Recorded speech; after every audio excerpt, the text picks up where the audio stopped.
সবাইকে আমন্ত্রণ JB group beyond the গ্যালারিতে। শনি থেকে বৃহস্পতি সপ্তাহে 6 দিন আমরা হাজির হই ক্রীড়াঙ্গনের সমসাময়িক নানা ঘটনা প্রবাহ নিয়ে। আজকের আয়োজনে সঙ্গে আছি রেজওয়ানুজ্জামান। আজ আমরা কথা বলবো, আপনারা জানেন যে জাতীয় দল ব্যস্ত ইংল্যান্ডের বিপক্ষে সিরিজ নিয়ে, কিন্তু এর মাঝেই উকি দিচ্ছে বাংলাদেশ প্রিমিয়ার লিগ বিপিএল ঘরোয়া ক্রিকেটের আসর হলেও এটা কিন্তু অন্যতম আকর্ষণীয় আসর বাংলাদেশের ক্রিকেটে। সেই ইভেন্টটাকে ঘিরেও আসলে কেমন প্রস্তুতি দলগুলোর কিংবা কি অবস্থা সব নিয়ে আমরা কথা বলবো। জাতীয় দলের আলোচনাও আসবে এর মধ্যেই, কারণ আপনারা জানেন যে প্রথম প্রস্তুতি ম্যাচ গতকাল শেষ হওয়ার পর আজ দ্বিতীয় প্রস্তুতি ম্যাচ শুরু করেছে বিসিবি একাদশ এবং ইংল্যান্ড একাদশ। সেই ম্যাচের আপডেটও আপনাদেরকে জানাবো। প্রথম সেশনে 123 রান তুলেছে বিসিবি একাদশ 1 উইকেটে। আব্দুল মজিদ সেঞ্চুরির খুব কাছাকাছি, 92 রানে অপরাজিত আছেন তিনি। আমাদের সঙ্গে পুরো ক্রিকেট নিয়ে কথা বলতে আজকে আছেন স্টুডিওতে জাতীয় দলের সাবেক অধিনায়ক এবং বিপিএল এর বর্তমান চ্যাম্পিয়ন কুমিল্লা ভিক্টোরিয়ান্সের ম্যানেজার খালেদ মাসুদ পাইলট, এবং আছেন চ্যাম্পিয়ন কুমিল্লা ভিক্টোরিয়ান্সের চেয়ারপারসন নাফিসা কামাল।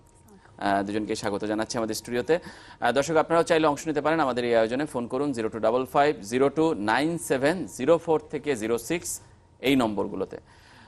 পাইলট ভাইকে জানতে চাই যে আসলে পাইলট ভাই, জাতীয় দল এবং এই ঘরোয়া ক্রিকেটের প্রস্তুতি আসলে কেমন চলছে আপনাদের, এবং জাতীয় লিগটা আসলে বন্ধ হয়ে গেছে যেটা এক ধরনের বাধা হতে পারত প্রস্তুতির ক্ষেত্রে বিপিএল এর দলগুলোর, সেটাও কি এক ধরনের সুবিধা হয়েছে কিনা? না, দুই ধরনের। আমার কাছে মনে হয় জাতীয় দলে যারা ইনভলভ তারা কিন্তু জাতীয় দল নিয়ে ব্যস্ত। আমার কাছে মনে হয় যে বাংলাদেশ টিম এই মুহূর্তে চিটাগাং আছে এবং সেখানে কিন্তু পুরো বাংলাদেশ টিমের ম্যানেজমেন্টে কিন্তু আলাদা। আর বিপিএল যে টিমগুলো আছে আমি মনে করি তারা কিন্তু সবাই হোমওয়ার্ক করছে, নিজের প্রিপারেশন যেটা আছে। সামনে 4 তারিখ থেকে বিপিএল শুরু হবে, সেখানে কিন্তু অনেক প্রিপারেশনের ব্যাপার থাকে। শুধুমাত্র বিপিএল খেলাটা হয়তো প্লেয়ার এসে খেলে, বাট এর পিছে অনেক আমি বলবো যে অনেক কাজ থাকে, যে কাজগুলো হয়তো আপনাদেরই করতে হয় এবং আগে থেকেই শুরু হয়ে গেছে। হ্যাঁ, ওয়েল অর্গানাইজ। আমার কাছে মনে হয় যদি আপনি অর্গানাইজ ভাবে করেন সবকিছু গোছানো থাকে। এবং আরেকটা বলবো যে এনসিএল বন্ধ হওয়াটা খুবই ভালো হয়েছে আমার কাছে মনে হয়, বিকজ আমার কাছে মনে হয় যে বিপিএল কিন্তু অনেক হাই ভোল্টেজ একটা টুর্নামেন্ট। এখানে ফরেন প্লেয়ার থাকে এবং লাইভ টেলিকাস্ট হয়, কাইন্ড অফ 2020 আমি বলবো যে ইন্টারন্যাশনাল এরিনার মতো, সেকেন্ড অফ ইন্টারন্যাশনাল এরিনা। তো সেই ক্ষেত্রে আমি বলবো যে এনসিএলটা যেহেতু 4 ডেজ ম্যাচ, বেশ 3 রাউন্ড 4 রাউন্ড খেলা হলো, এখন একটা ব্রেক অবশ্যই তাদের জন্য দরকার, না হলে কিন্তু ইনজুরি একটা প্রবণতা থাকতো। কিন্তু এটা ব্রেকটা আপনি বলছেন, কিন্তু একইভাবে আবার যদি শুরু হয়ে যায় আবার সেই ক্ষেত্রে আসলে প্রস্তুতির জন্য ব্রেক বলতে বুঝাচ্ছি ধরেন এই হয়তো 14 তারিখে বা শেষে হয়তো, কিন্তু 5-6 দিনের এটা ব্রেক, পুরো ফুল টোটাল রেস্ট নেওয়ার পরে যদি আবার স্টার্ট করে 20 তারিখ বা 21 তারিখ থেকে যদি বিপিএল এর জন্য ট্রেনিং করে, তাহলে সেটা কিন্তু একটা কনসেপ্ট। আপনি 4 ডে ম্যাচ খেললেন এতদিন, দেন আপনি একটা অন্য ভার্সনে খেলবেন। তো সেই জন্য আমার কাছে মনে হয় যে ব্রেক দরকার ছিল। এই 4 ডেজ ম্যাচ খেলার জন্য যে এনার্জি গেছে, সেই এনার্জিটা রিগেইন করার জন্য আমার কাছে মনে হয় যে খুবই ইম্পর্টেন্ট ছিল, ব্রেক দরকার ছিল। নাফিসা আপনার কাছে একটু জানতে চাই যে প্রথম আসরে এসেই আপনারা চ্যাম্পিয়ন হয়ে গেছেন, এবার আসলে দায়িত্ববোধ কিংবা দায়বদ্ধতা কিংবা প্রস্তুতি সব দিক থেকে আসলে পরিবর্তন হয়েছে কিনা কোনো কিছু? অবভিয়াসলি আমাদের রেসপন্সিবিলিটি একটু বেড়ে গেছে, কারণ এক্সপেকটেশন বেড়ে গেছে। গতবার যখন আমরা আপনাদের এখান থেকে মনে হয় আমাদের যাত্রা শুরু করেছিলাম মিডিয়া ক্যাম্পেইনটা, লটারির আগেও এসেছিলাম, লটারির যে একটা ঝামেলা ছিল সেটা ক্লিয়ার করার সুযোগ আপনারা করে দিয়েছেন, that's why we are very thankful. আমাদের তখন এক্সপেকটেশন অন্যরকম ছিল যে কাগজে কলমের টিম তেমন স্ট্রং ছিল না, সো আমাদের কাছে ওইরকম কোনো মানুষের কোনো প্রত্যাশা ছিল না যে আমরা ফাইনাল লিগে চ্যাম্পিয়ন হবো, এটা তো কেউ ভাবতেই পারেনি। যেহেতু নিজেদেরকে প্রমাণ করেছে একবার ভাবে, so obviously we want to prove ourselves again, and আমাদের যেহেতু মাশরাফি আছে আমাদের সাথে, তো এই চ্যাম্পিয়নের বাইরে অন্য কিছু আমরা চিন্তাই করতে পারছি না। 3 বার বিপিএল হয়েছে, 3 বারই উনি চ্যাম্পিয়ন হয়েছে, so we can think of anything else beyond the trophy now. এমনিতে দলের শক্তি যদি বলেন, যে গতবার আপনি বলছিলেন যে একটু দুর্বল দল ছিল, অনেকে ভাবতেই পারেনি, এবার আসলে আপনি কতটা হ্যাপি? কিংবা এবার আমাদের একটা যেটা অপশন ছিল যে লটারিতে গেছে, ড্রাফটে গেছে আমাদের ক্যাপ্টেনকে নিয়ে, আমাদের আইকনকে নিয়ে, মাশরাফিকে নিয়ে, পায়েল ভাইয়ের সাথে ছিল, কোচ সাথে ছিল। সো আমার ওখানে তেমন ইন্টারফারেন্স বা এমন ইনভলভমেন্ট ছিল না। মাশরাফি, কোচ আর পাইলট ভাই মিলে টিম বেচ চুজ করে নিয়েছে তারা, অ্যান্ড ওনাদের কাছ থেকে আমি যে ফিডব্যাক পাচ্ছি, দে আর ভেরি স্যাটিসফাইড। ওরা যেভাবে একটা ডিজাইন করেছিল, যেভাবে ওদের টিমের চাওয়া ছিল, ওরা সেভাবে টিমটা পেয়েছে। পাইলট ভাই, আপনি স্যাটিসফাইড কিনা যে এই যে দলটা পেয়েছেন গতবারের সাথে কম্পেয়ার করে? আপনি ফুললি স্যাটিসফাইড হতে পারবেন না, এখানে সম্ভব না আসলে, যেহেতু পুরো অকশনের ব্যাপার, ভাগ্যের ব্যাপার। বাট তারপর আমি বলবো যে অনেক আমরা হ্যাপি যে আমরা যে জায়গায় যে ধরনের প্লেয়ার চেয়েছিলাম সেই প্লেয়ারগুলো পেয়েছি। আপনি অনেক সময় অনেক প্লেয়ারকে টার্গেটও করবেন, হয়তো দেখা গেল যে আপনার কলের কারণে হয়তো অন্যজন পেয়ে যাবে। তো সব কিছু মিলে আমি কুমিল্লা ভিক্টোরিয়ান্স খুব ভালো দল, এবং গতবারের চেয়ে আমি মনে করি এবার ভালো দল, এবং আশা করি যে এবছরও আমরা ভালো টুর্নামেন্ট খেলবো এবং মানুষকে অ্যাটলিস্ট মানুষের মন জয় করতে পারবো, এই ধরনের আমরা খেলতে চাই। এবং সবচেয়ে বড় একটা ব্যাপার যে আমাদের মানে সাকসেস ক্যাপ্টেন মাশরাফি আছে, সামনে লিড দিবে। সবকিছু মিলে ইমরুল কায়েস আছে। আমি এটাই আসতে যাচ্ছিলাম যে প্লেয়াররা ফর্মে আছে আপনাদের বেশ আমাদের কয়েকজন প্লেয়াররা খুবই ফর্মে। বাংলাদেশ টিমের রিসেন্টলি খেলা যেটা ওয়ানডে গেল সেখানে ইমরুল কায়েস সেঞ্চুরিটা আমরা দেখেছি, প্র্যাকটিস ম্যাচে দেখেছি, তারপরে মূল ম্যাচেও দেখেছি। মূল ম্যাচেও, এবং মাশরাফির যে ব্যাটিং এবং বোলিং সেটা কিন্তু একটু গ্যাপ ছিল। মাশরাফিরও সুন্দর একটা ফর্মে আমি বলবো যে চলে আসছে, এবং সবচেয়ে বড় কথা মাশরাফি মাঠে থাকা মানে একটা আলাদা একটা 50% একটা অ্যাডভান্টেজ থাকে যে একজন লিডার ভালো মাঠের মধ্যে আছেন, এবং পরপর 3বার চ্যাম্পিয়ন, মানে হ্যাটট্রিক আর কি, পরপর 3বার চ্যাম্পিয়ন হয়ে গেছে। এখন আপনাদের হয়ে ডাবলটা না, হয়, এটা যদি না, যত উনি পারা আমাকে বলছে যে বেশি লোভ করবেন না, যা হয়েছে হয়েছে, মানে যত বেশি পারা যায় আর কি। মানে সেটা আসলে আমাদের এক্সপেকটেশন কিংবা দর্শকদের এক্সপেকটেশন যে অনেক কোনো বেশি। চ্যাম্পিয়ন প্লেয়াররা কখনোই সে হারতে চায় না। আমার কাছে মনে হয় মাশরাফিও চাইবে না যে আমার হ্যাট্রিক হয়ে গেছে মানে এই না যে আমি রিল্যাক্স করবো। আমি শিওর যে মাশরাফি আরো বেশি মনোযোগী হবে এবং আরো ডেডিকেটেড হবে এই ট্রফির জন্য। এবং মাশরাফি আসলে বয়স যত বাড়ছে পারফরমেন্সটাও আরো পরিণত হচ্ছে কিনা। আপনি যদি ইংল্যান্ড সিরিজটা একটু দেখে থাকেন যে সামনে থেকে সে যেভাবে খেলেছেন, পারফর্ম করেছেন, এবং বাংলাদেশের লিডিং উইকেট টেকার এখন ওয়ানডেতে, মানে এখন তো অলরাউন্ডার হয়ে যাচ্ছেন উনি অলমোস্ট। সো আমার মনে হয় ডেফিনেটলি ওনার পারফরমেন্স অনেক ইমপ্রুভ করেছে, কারণ ওনার কনফিডেন্সও বেড়েছে। আর নাও হি ফিলস লাইক যে ওনার একটা প্রুফ, মানে যেহেতু বেশি দিন নাই, ওনার কিছু একটা মানে দিয়ে যেতে হবে আমাদের জন্য।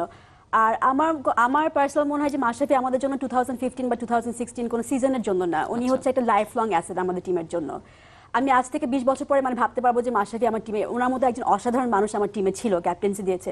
It is a big honour for আস। এটা বাংলাদেশের ইতিহাসে যেরকম ওনার নাম থাকবে, তার সাথে আমাদের কুমিল্লা ভিক্টোরিয়ান্সের সাথে ওনার নাম থাকবে। It's a huge honour for আস।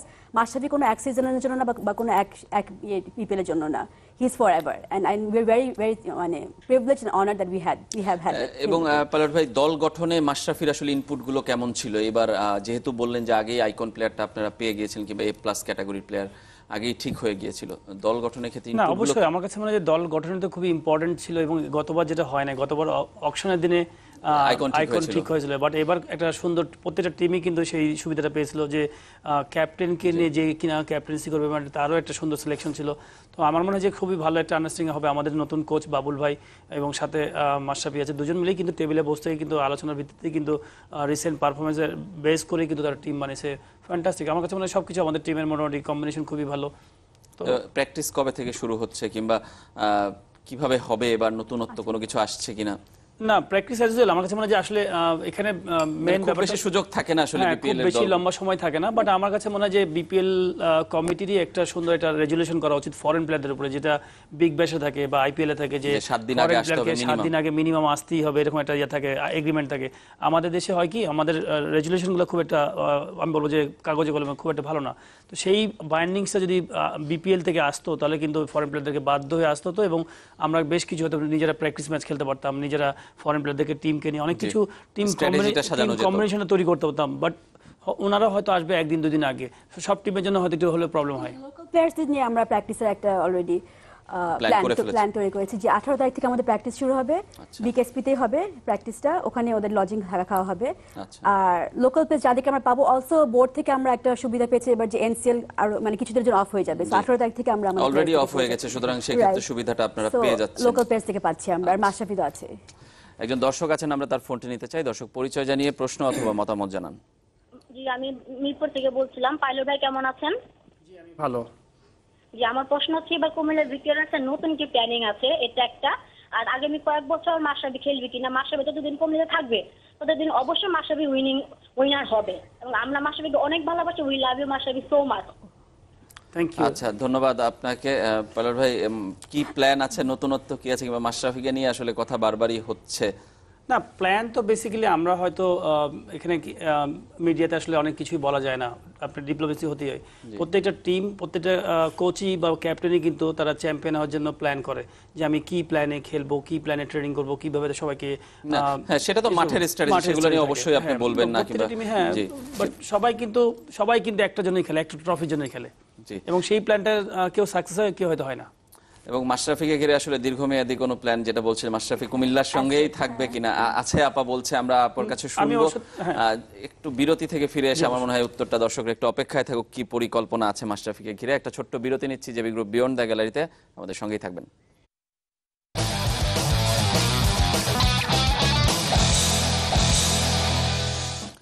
ফিরে এলাম জেবি গ্রুপ বিয়ন্ড দ্য গ্যালারিতে। আমরা কথা বলছিলাম বিপিএল এর দল, চ্যাম্পিয়ন দল কুমিল্লা ভিক্টোরিয়ান্সকে নিয়ে, এবং বাংলাদেশের আন্তর্জাতিক ক্রিকেটে ইংল্যান্ডের সঙ্গে যে সিরিজ চলছে সেই সিরিজ নিয়েও আলোচনা হচ্ছে। আমাদের সঙ্গে আছেন কুমিল্লা ভিক্টোরিয়ান্সের চেয়ারপারসন নাফিসা কামাল, এবং আছেন জাতীয় দলের সাবেক অধিনায়ক এবং কুমিল্লা ভিক্টোরিয়ান্সের ম্যানেজার খালেদ মাসুদ পাইলট। আপনারা চাইলে অংশ নিতে পারেন আমাদের এই আয়োজনে। ফোন করুন 0255029704 থেকে 06 এই নম্বরগুলোতে।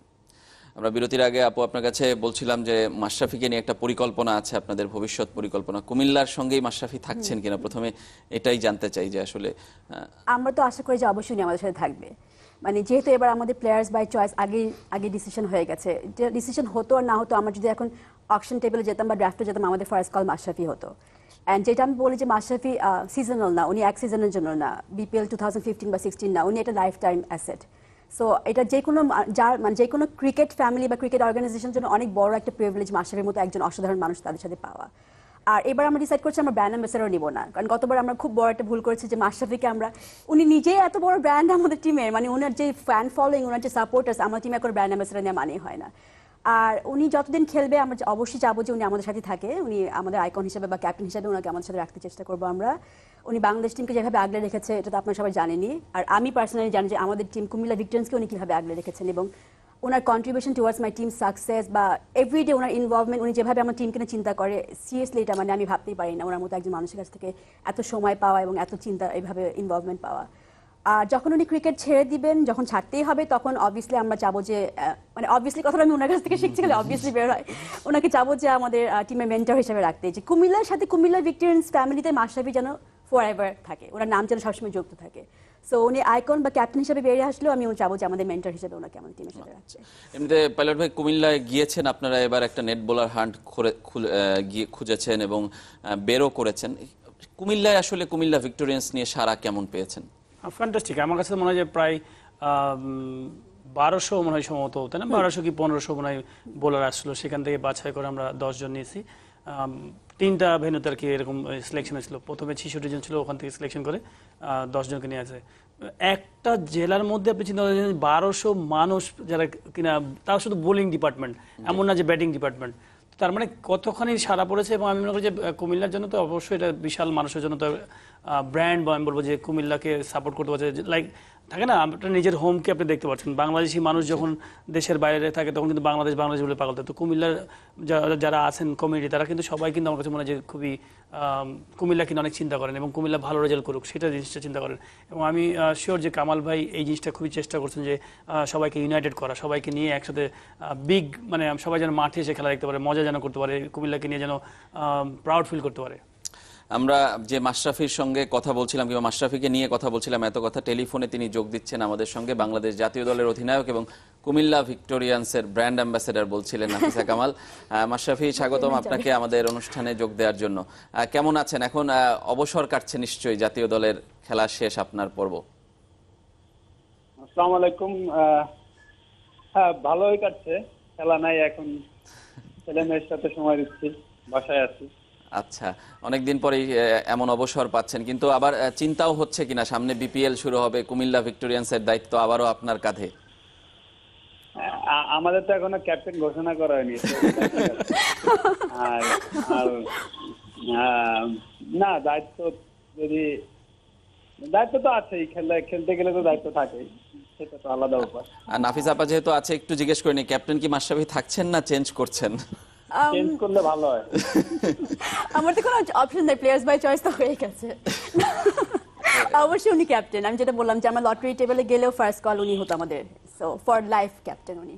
ক্যাপ্টেন হয়ে গেছেন মাশরাফি। এখন আসলে বলেন যে গতবার যে দায়িত্ব নিয়ে চ্যাম্পিয়ন করেছেন, এই বছর আসলে কোনো পরিবর্তন কি দেখেন কিনা, যে ভালো কিংবা খারাপ কোনো দিকে দলের কিংবা বিপিএল এর? না, আগের বারও আলহামদুলিল্লাহ সব ভালো ছিল। আমাদের টিমের অনার যারা ছিলেন, তারপরে যারা ম্যানেজমেন্ট ছিল, তারা অনেক কোঅপারেট করেছে। আশা করি একই রকমই থাকবে এবারও। আর আসলে আমাদের আগের বারের টিম যেটা ছিল থেকে তো অতটা ব্যালেন্স ছিল না, এবার মোটামুটি একটা টিম দাঁড় করানো গেছে। বাট ডিপেন্ড করে আসলে অন ফিল্ডে আমরা কেমন খেলছি। আর টি-20 তো কোনো কিছু বলে করা যায় না, কোনো খেলায় অবশ্য বলে করা যায় না। তারপরও ধরেন টি-20তে আরো বেশি আনসার্টেন। আচ্ছা, আর টিম আলহামদুলিল্লাহ মোটামুটি যা আছে, দেখা যাক যদি ভালো খেলতে পারি আমরা তাহলে অবশ্যই সুযোগ থাকবে। এমনিতে আপনার ফর্ম এবং আপনার দলের বেশ কয়েকজন প্লেয়ারের ফর্ম, ইমরুল কায়েস সহ, আমরা বলছিলাম যে আসলে খুব সেরা ফর্মে আছে এখন, এটাও একটা বাড়তি পাওনা কিনা? আপনি নিজে যে ধরনের বোলিং করছেন, ব্যাটিংও করছেন। ব্যাটিং ব্যাটিংও তো করছেন, দেখলাম তো আমরা জাতীয় দলের হয়ে। না, আমার ভালো জিনিস যেটা, ইমরুল খুব ভালো ফর্মে আছে টপ অর্ডারে। লিটন দাসকে আমরা আবার রিটেন করেছি, সো আশা করি আগের বছর ও আসলে খেলতে পারেনি ওর পোটেনশিয়াল অনুযায়ী, বাট এই বছর আশা করি, ওই ইনজুরিতে আছে, বাট আমার বিশ্বাসও ভালো খেলবে। আর তারপরও কিছু ইয়াং প্লেয়ার আছে, আন্ডার 19 এর শান্ত আছে, আলামিন আছে, আর সবাই মোটামুটি ভালো করছে, ভালো জায়গায় আছে। তো সবাই যদি স্টেপ আপ করে তাহলে আশা করি টিম ভালো রেজাল্ট করবে। আর ভালো রেজাল্ট বলতে কি, যেটা বললাম T20-তে প্রথম জিনিস ইনশিওর করতে হয় যে আমরা সেমিফাইনালটা ইনশিওর করা। আচ্ছা, সেমিফাইনাল সবসময় চারটা সেরা দল খেলে, তারপরে আসলে যেটা হয় যে আর সেকেন্ড কোনো চান্স থাকে না, যদি আপনি 1-2 এর ভেতর না থাকেন সেকেন্ড চান্স থাকবে না। তো প্রথম জিনিসটা হচ্ছে সেমিফাইনাল কনফার্ম করা। তো আমরা যারা ফর্মে আছে, এট দ্য সেম টাইমে আমাদের ফরেন প্লেয়াররাও মোটামুটি ফর্মে আছে। ইমাদ ওয়াসিম বলেন, তারপরে আপনার রশিদ খান বলেন, লেগ স্পিনার আফগানিস্তানের, এরা যারা আছে এরাও ফর্মে আছে। তো ফর্মে থাকাটা সবসময় একটা অ্যাডভান্টেজ, আর বিশেষ করে T20-তে তো আরো বেশি। একটা কথা জাস্ট, রশিদ খানের কথা যেহেতু, আসলে লেগ স্পিনার কি এখন ইন্টারন্যাশনাল ক্রিকেট আসলে খুব ভাইটাল রোল প্লে করছে কিনা প্রত্যেকটা দলের ক্ষেত্রেই? আসলে এটা এখন না, এটা সারা জীবনই করছে, কারণ লেগ স্পিনারের সংখ্যা তো পৃথিবীতে খুব কম আছে। আপনি যদি তাকে দেখেন, শেন ওয়ানের প্লেইং লাইফে স্টুয়ার্ট ম্যাকগিল, এরা সবসময় ম্যাচ উইনার ছিল। হ্যাঁ, তারপরে আপনার এখন দেখেন পাকিস্তানের ইয়াসির শাহ, তারপরে এখন দেখেন রশিদ খান উঠে আসছে। আমাদেরও একজন আছে খুব তরুণ, ও খুব প্রমিসিং, লিখন। এরকম অনেকেই আছে যার লেগ স্পিনার সবসময় ভাইটাল রোল প্লে করে আপনার একটা ম্যাচ মানে জেতার জন্য, কারণ হয়তোবা ওরা এক্সপেন্সিভ হয়, বাট সবসময় উইকেট টেকিং বোলার হিসেবে কাউন্ট হয় টিমে। তো লেগ স্পিনাররা সারা জীবনই আসলে ইফেক্টিভ ছিল। জি, নাফিসা আপা আছে আমাদের সঙ্গে। নাফিসা আপা, ক্যাপ্টেনকে কিছু বলবেন কিনা, কিংবা কোনো কিছু বলার আছে কিনা? আসসালামু আলাইকুম ক্যাপ্টেন। ওয়ালাইকুম আসসালাম, ভালো আছেন? হ্যাঁ ভালো। আচ্ছা, সো আপনি কিন্তু শুধু ক্যাপ্টেন না, ক্যাপ্টেন তো 100% কনফার্ম, যতদিন ক্রিকেট খেলবেন, যতদিন মাঠে আছেন, এখন তো আপনি অলরাউন্ডারও হয়ে যাচ্ছেন ইনশাআল্লাহ। তুমি যে বললা ব্র্যান্ড হ্যাঁ, ব্র্যান্ড অ্যাম্বাসেডর, এবার কিন্তু ব্র্যান্ড অ্যাম্বাসেডর এক্সট্রা পেমেন্ট করা লাগবে কিন্তু। ওয়ালাইকুম পাইলট ভাই। হ্যাঁ, ওয়ালাইকুম আসসালাম মাশরাফি। ও কিন্তু ব্র্যান্ড অ্যাম্বাসেডর অলরেডি বলে দিয়েছে, তার মানে এক্সট্রা পেমেন্ট কিন্তু প্লাস। আপনি ব্র্যান্ড অ্যাম্বাসেডর পুরো বাংলাদেশে আমাদের কুমিল্লা ভিক্টোরিয়ান্সের নাম এখন শুধু আপনার মুখে আমি শুধু কুমিল্লা ভিক্টোরিয়ান্সের নামই শুনি। আর আপনি সেমিফাইনাল চিন্তা করবেন না, আপনি 3বার চ্যাম্পিয়ন ক্যাপ্টেন, 3বার ট্রফি হাতে তুলেছেন, আপনাকে আমার চ্যাম্পিয়নশিপ ছাড়া অন্য কিছু চিন্তা করতে পারছি না। সো ওইটাই, এটা তো একটা এক্সট্রা প্রেসার আসলে। আচ্ছা, প্রেসার হলে প্রেসার। আচ্ছা, আমরা তো মনে হয় একটা এক্সট্রা ব্যাটসম্যান পেয়ে গেলাম মনে নাকি আবার? তো বললাম অলরাউন্ডার হয়ে গেছে এখন। আপনি কুমিল্লা ভিক্টোরিয়ান্সের নাম্বার 1 অলরাউন্ডার আপনি, সো ওইটাই আপনি চিন্তা রাখবেন। আপনাদের ফার্স্ট কল লাস্ট কল আপনি, সো ওইভাবে খেলবেন আমাদের টিমের জন্য। যাক, আমি এই কথাটা একটু লজ্জা পাচ্ছি, বাট হ্যাঁ অবশ্যই চেষ্টা করবো সেটা দেওয়ার। আর রেজাল্ট তো অবশ্যই সবাই যারা 8-7টা টিম আছে সবাই চেষ্টা করবে তারা সেরা দল হিসাবেই বিপিএল শেষ করবে। বাট এটা বললাম, খেলার কথা তো কিছু বলা যায় না। প্রথম জিনিসটা ফার্স্ট যেটা আমাদের এনশিওর করতে হবে, আমরা সেমিফাইনালে যাই, তারপরে অন্য কিছু। সেমিফাইনাল টার্গেট করা বিষয় না, সেমিফাইনালে যেতে পারলে অনেক অপশন থাকে।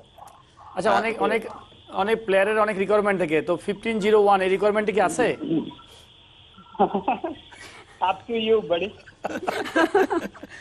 তাহলে না, আপ টু মি মানে তো রিকোয়ারমেন্ট তো আমি চাচ্ছি তোমার। আপনি তো টিমের ম্যানেজার, তাই না? আপনি যেটা করবেন সেটাই মেনে নিতে হবে। আমরা 1501 মানে কি আমরা জানি না, যদিও দর্শকদের একটু খোলাসা করে দিলে পাইলট ভাই ভালো হবে। লাকি রুম, আমরা ওই রুমে বেসিক্যালি আমরা সবাই মিলে একসাথে প্লেয়াররা মিলে আড্ডা দিতাম, মজা করতাম, অনেক ফান করতাম। বিকজ আমার কাছে মনে হয় যে মাস্টারবি এটা নেতৃত্ব দিত, মানে পুরো সামনে থেকে। বিকজ ওই রুমের লিডারশিপ ক্যাপ্টেন মাস্টারবি ছিল। হয় কি, প্লেয়াররা অনেক জুনিয়র প্লেয়ার থাকে, বিশেষ করে যারা কিনা খুব প্রেসারে থাকে বা মেন্টালি স্ট্রেস থাকে, কি হচ্ছে কি হবে, বিপিএল হাই ভোল্টেজ গেম, তো সেই জায়গাতে বেসিক্যালি হয় কি খুব রিল্যাক্স মুডে আড্ডা দেওয়া, সবাইকে ফ্রি করা, তো সেটার নেতৃত্বে আমি বলবো যে মাশরাফি খুবই ফ্যান্টাস্টিক এই কাজটা করে। এবং জাতীয় দলও সেই কাজটা খুব ধারাবাহিকভাবেই করে যাচ্ছে মাশরাফি। এবং আশরাফি, আপনাকে ধন্যবাদ আমাদের সঙ্গে যোগ দেবার জন্য এবং শুভকামনা রইল বিপিএল এর জন্য। আপনার দল ভালো খেলুক সেটাই আমরা চাই। ধন্যবাদ আপনাকে আমাদের সঙ্গে আবার যোগ দেওয়ার জন্য। ধন্যবাদ আপনাদেরও। আর সবাই তার আগে দোয়া করেন, আমাদের 2টা টেস্ট ম্যাচ আছে, ইনশাআল্লাহ আমরা ওইখানে ভালো করব। অবশ্যই অবশ্যই আমরা সেটা দোয়া করি। এবং বাংলাদেশ দল সবার আগে, আমাদের কুমিল্লা, বরিশাল, ঢাকা সবকিছুর ঊর্ধ্বে বাংলাদেশ দল, আমরা তার জন্য নিশ্চয়ই সাফল্য কামনা করি। পাইলট ভাই, যে প্রসঙ্গটা মাশরাফি উঠিয়ে দিলেন, আসলে যে টেস্ট দল আসলে প্রস্তুতি ম্যাচ গতকাল একটা শেষ হয়েছে, আজকে আরেকটা শুরু হয়েছে। টেস্টে কেমন করতে পারে, অনেক ধরনের ডিফিকাল্টিস। কালকে হাতুরু সিংয়ে খুব সহজভাবে বলে দিয়েছেন কিন্তু যে বাংলাদেশের 20 উইকেট নেওয়ার মতো বোলার নেই, টেস্টে ভালো ফল করার সম্ভাবনা খুব কম।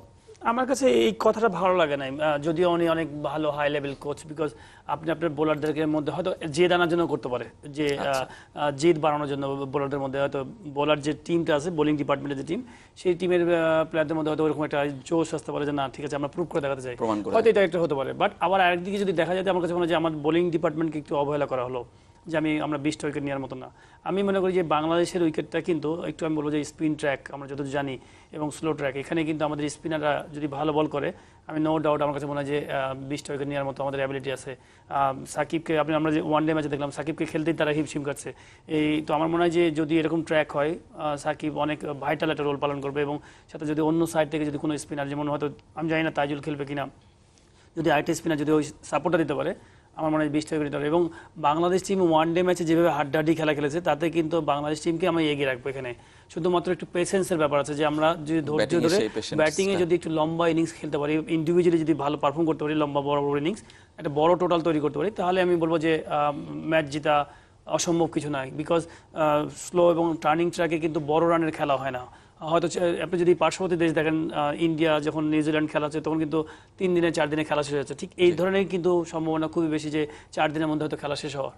4 দিনের মধ্যে শেষ হয়ে যেতে পারে এবং বাংলাদেশকে আপনি এগিয়ে রাখছেন সেখানে। আমি এগিয়ে রাখবো বাংলাদেশকে, বিকজ আপনি হয় কি, ধরেন সাকিব যেমন ওয়ানডেতে হয় কি, সাকিব 10 ওভার বল করতে পারবে, তো 10 ওভার মধ্যে আপনি কিন্তু ক্যাপ্টেন প্রেশার আছে যে কত বেছে বেছে সময় ওভারগুলোকে দিব, মানে এই সময় 2 ওভার করাবো, এই সময় 3 ওভার করবো। বাট টেস্ট ম্যাচে কিন্তু আপনি সাকিবকে দিয়ে কন্টিনিউয়াসলি আপনি বলিং করাতে পারবেন, তো প্রেশার কিন্তু অলওয়েজ ইংল্যান্ডের জন্য, যে সাকিব একসাথে বল করে যাচ্ছে লম্বা সময়। নাফিস আপা, বাইরে থেকে আসলে বাংলাদেশ দলের খেলাগুলো নিশ্চয়ই দেখা হয়েছে, ইংল্যান্ড এবং আফগানিস্তান সিরিজ। ওয়ান ডে আপনি নিশ্চয়ই আরো পছন্দ করেন, দেখেছেনও, ফ্যান আপনি ক্রিকেটের। কেমন লেগেছে আপনার দলের যারা প্লেয়ার, তারাও যেমন খেলেছে ঠিক তেমনি অন্য প্লেয়াররাও খেলছে বাংলাদেশ দলে, কেমন লেগেছে আসলে পারফরমেন্সগুলো? আমরা যখন আমাদের টিমের যে ওনার্সরা, ফ্র্যাঞ্চাইজ ওনার্সরা, সব ফ্রেন্ডসের মাঝে কিন্তু আমরা যখন বসি খেলা দেখি, আমাদের মধ্যে অনেকে যে এরকম একটা ফ্রেন্ডলি রাইভালরি হয়, যে আমার তো মোসাদ্দেক, আমার সৈকত, আমার প্লেয়ার খেলছে, ইমরুল আজকে 100 করছে, তামিম এটা করছে। কিন্তু আলটিমেটলি আমরা সবাই এগ্রি করি যে মানে আমাদের biggest pride, much bigger than the BPL আর এই ফ্র্যাঞ্চাইজ যেটা আছে আমাদের, যে আমাদের টিমের প্লেয়াররা যত ভালো খেলছে, যে বাংলাদেশ টিমের প্লেয়াররা অ্যাজ আ টিম তারা যেভাবে আমাদের যে প্ল্যাটফর্মে আমাদেরকে প্রেজেন্ট করছে, আর যেভাবে ওয়ার্ল্ড ওয়াইড আমাদের জন্য এরকম গ্লোরি আর অনার নিয়ে আসছে, সিরিয়াসলি মানে very very grateful to them. Bangladesh ক্রিকেটার্সরা এখন হয়ে গেছে একজন brand ambassadors, global brand ambassadors. তারা আমাদের পুরো বাংলাদেশকে রিপ্রেজেন্ট করছে ওয়ার্ল্ড প্ল্যাটফর্মে, এবং যেভাবে আমাদের দেশের নাম যে হাইটে নিয়ে গেছে, মানে it's really a big honour for us. And আমরা সত্যি ওনাদের প্রত্যেকটা ক্রিকেটারকে নিয়ে আমরা খুবই প্রাউড। টিমে, ন্যাশনাল টিমে যে 11 জন প্লেয়ার্স আছে এবং যারা বাইরে আছে ন্যাশনাল টিমে ঢোকার জন্য, সবাই নিজেদের in their own right big achiever. এবং পাইলট ভাই, বাংলাদেশ দলের প্লেয়াররা ভালো খেলছে দেখেই নিশ্চয়ই বিপিএল এর জন্য এত আগ্রহ হচ্ছে, কিংবা এত আকর্ষণটা বাড়ছে, কাকে নিবেন, কাকে দলে রাখবেন, কিংবা কে কাকে পাচ্ছে? অবশ্যই আমার কাছে মনে হয় যে আগে যেমন আমরা অনেকটা ফরেন প্লেয়ারের উপর ডিপেন্ডেন্ট ছিলাম, বিদেশি প্লেয়ার কে কত ভালো নিয়ে আসতে পারে সেটার উপরে। বাট আমি মনে করি যে এখন বাংলাদেশি প্লেয়াররাও, আমাদের টিমের ওনারগুলো সবাই চিন্তা করে বাংলাদেশি টিমের এই প্লেয়ারগুলোকে আমাদের নিতে হবে। আমার মনে হয় যে এখন কিন্তু আমাদের বাংলাদেশি প্লেয়ারদেরকে আসলে বিভিন্ন লিগে নিচ্ছে, তো সবকিছু মিলে আমি মনে করি যে আমাদের প্লেয়াররা এখন অনেক বড় ব্র্যান্ড ভ্যালু ডেভেলপ করেছে, পারফরমেন্স ডেভেলপ করেছে, সবকিছু দিক দিয়ে আমাদের কিন্তু, যদি একটা সময় ছিল না যে পাকিস্তানি প্লেয়ার বা শ্রীলঙ্কান প্লেয়ার আসলে মানুষ দেখার জন্য পাগল থাকতো, আপনি যদি এখন আমাদের বাংলাদেশি প্লেয়ার কোন একটা জায়গায় গেলেই দেখবেন যে ওখানে বাঙালি মানুষ সব ভরে গেছে বাঙালি প্লেয়ারকে দেখার জন্য। এখন কিন্তু বিদেশি ওই জিনিসটা নাই যে না বিদেশি মানুষকে দেখতে হবে, বিদেশি প্লেয়ার আসছে। আমাদের মনে হয় ওই জিনিসটা ডেভেলপ করেছে আমাদের প্লেয়ার এবং তাদের পারফরমেন্সের কারণে এই জিনিসটা ওদের অ্যাচিভমেন্ট। এমনিতে এই পারফরমেন্স আপনার কি মনে হচ্ছে যে লং টার্মে সাস্টেইন করবে বাংলাদেশে? আমি মনে রাইট ট্র্যাকে যাচ্ছে, সুন্দর। বাংলাদেশ টিম কিন্তু দেখবেন ডে বাই ডে কিন্তু অনেক ভালো ইমপ্রুভ করছে। অনেকে হয়তো ওয়ান ডে এবং আমরা খুব ইমোশনাল জাতি, হ্যাঁ, ওয়ান ডে এবং টোয়েন্টি দেখে হয়তো মনে করবে টেস্ট ম্যাচেও আমি জিততেই হবে এরকম কিছু থাকতে পারে। বাট আমি মনে করি টেস্ট ম্যাচে আমাদেরও একটু সময়ের ব্যাপার, বিকজ লঙ্গার ভার্সনে হয় কি, আমি বলবো যে এখনো আমরা একটু পিছিয়ে আছি। আমাদের ফার্স্ট ক্লাসের যদি সবার যদি দেখেন খুব কম পরিমাণ খেলা, এবং ওয়ান ডে টোয়েন্টি খুব তাড়াতাড়ি ইমপ্রুভ করা যায়, যেটা টেস্ট ম্যাচে খুব স্লো হয়। তো আমাদেরকে ধৈর্য ধরতে হবে, এবং আমি হোপ যে এই সিরিজটা কিন্তু খুব ভালো হবে আমার কাছে মনে হয়, যেহেতু বাংলাদেশ টিম খুব ভালো রিসেন্টলি পারফর্ম করছে। তো এই উদ্দীপনা নিয়ে আমার জন্য যদি আমরা ভালো একটা ধৈর্য ধরতে পারি টেস্ট ম্যাচে, রেজাল্ট আসবে ভালো। আমরা একদমই শেষ কথায় নাফিজা আপা আপনাকে শেষ করতে চাই। বিপিএল এসে গেল, আর খুব বেশি দিন সময়, 1 মাসেরও কম সময় আসলে বাকি। টেনশনটা আসলে কাজ করছে কিনা, কিংবা চ্যাম্পিয়ন ছাড়া আপনি কিছু ভাবতে পারছেন না, কিন্তু নিশ্চয়ই ভালো একটা পারফরমেন্স আশা করেন দলের সবার কাছ থেকে। ডেফিনেটলি চ্যাম্পিয়নটা অবভিয়াসলি বলতেই হবে, বিকজ মাঠে নামছি আমরা ট্রফির উদ্দেশ্যে, কিন্তু champion is not our only target. আমাদের যে স্লোগানটা উইনার উইন আছে, গতবার যেটা আমরা প্রমাণ করেছি, আমরা মানুষের মন জয় করা। আমাদের যে কুমিল্লা ভিক্টোরিয়ান্সের সাপোর্টার্স আমরা পেয়েছি, আমাদের সোশ্যাল মিডিয়াতে যে আমাদের প্রেজেন্স আছে, ফ্যান ফলোয়িং আছে, plus world wide, I think ফাইনালের দিন বরিশাল থেকে, অ্যাকচুয়ালি বরিশালে মানুষ যারা ছিল শুধু তারাই বরিশাল সাপোর্ট করেছে, বাকি পুরো স্টেডিয়াম, মিডিয়া বক্স যেখানেই হোক, আমার যা ফিডব্যাক আছে যে কুমিল্লা সাপোর্টার ছিল সবাই। মানে মানুষের মন জয় করেছে। মানুষের মন জয় করাটা আমাদের one of our bigger targets, এই উইনার উইন স্লোগানের। ধন্যবাদ আপনাদের দুজনকে আমাদের স্টুডিওতে আসার জন্য। মানুষের মন জয় করবে কুমিল্লা ভিক্টোরিয়ান্স এবং বিপিএল এর খেলাগুলো। তার আগে বাংলাদেশের টেস্ট ম্যাচ আছে 2টি, সেটিও নিশ্চয়ই পারফরমেন্স দিয়ে মন জয় করবে প্লেয়াররা। আমরা সেই প্রত্যাশায় আজকের মতো এখানেই শেষ করছি।